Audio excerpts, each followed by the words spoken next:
Okay, today we're going to work with Leroy, who is a 3-year-old terrier mix who is a little bit reactive to people that he does not know. Also seems to be reactive to direct eye contact, which is a challenge to some dogs. Let's see how he does on the greeting. We are in an apartment complex, so one of the guardians met me out front, so this is going to be a little bit different than I normally do. Normally I would knock on the door. He's just going to let me in, and I'm going to follow in behind him, and we'll see how Leroy does.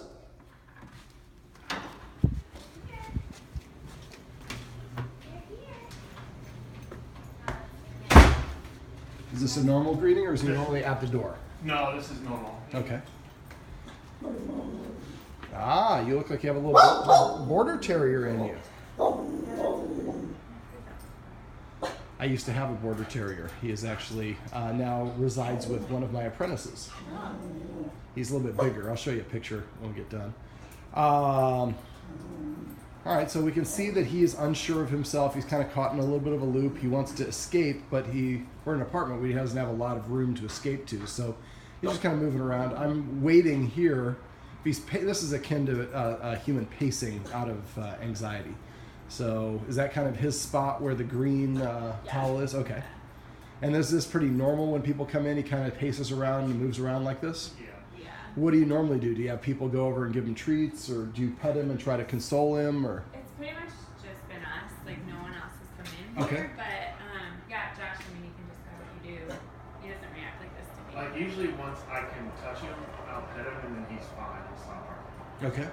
But sometimes, like as I approach him, sometimes he'll either try to run around and get away from me. Mm-hmm.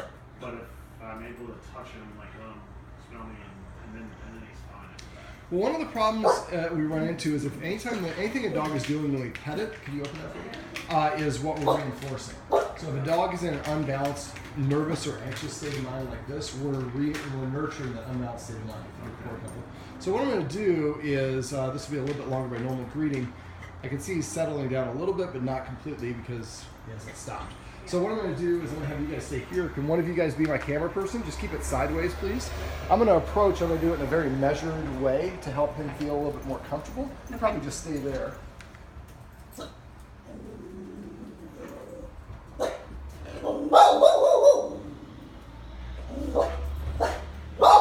to a dog, the higher you step, he's very... If you want to come here a sec, the camera. Oh. I'm going to show everyone at home how nervous he is. Look at the couch right over there. Oh yeah. He's pooped on the couch. So when a dog loses control of its bowels, it's clearly a sign it's insecure. And as you can see, I haven't even interacted with the dog at all. So this is a sign of a dog that's very, very insecure. So, all right.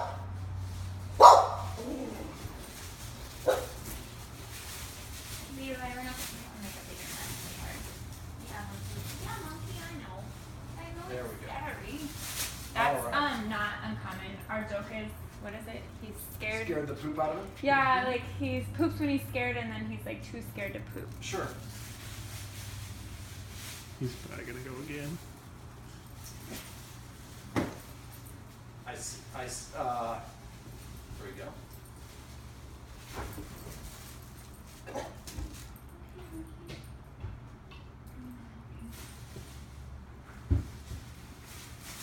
Just trying to create a little bit of positive association. Now, if you want to film me real quick. So he is very anxious and nervous. The poop came out, and we can smell the poop. This is one of the benefits of watching at home. You don't get to smell this. I can smell more than poop. Dogs have anal glands on either side of their anus, and when they poop, it will dispense fluid. Just a couple drops. It smells a lot like poop.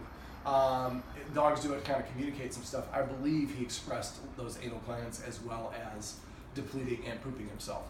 So basically, when we have a dog like this, the last thing we want to do is pet, because we're going to nurture and reinforce it. And that's human psychology. We want to console and make someone feel better. And that's great for humans. But for dogs, anything they're doing when we pet them is what they interpret as the reason for the petting. So what we're going to do is I'm going to go ahead. I put the treats out. I've thrown one there, one there, one there. He's walking on them and moving around, but has no interest in taking them. Again, when a dog is really fearful, that's going to be the case. So I don't think this is at all aggression. I think this is fear, and the dog is lashing out kind of in a preemptive way of saying, don't come near me, I'm so insecure, I don't want to know how to process and deal with you. So we're going to go ahead and in a second, we're going to wrap up this video. I'm going to remain here on the floor, and we're going to sit down and kind of chat about it a little bit and give him a chance to kind of decompress and relax before we actually start doing any work. So this is the beginning of our observation evaluation period.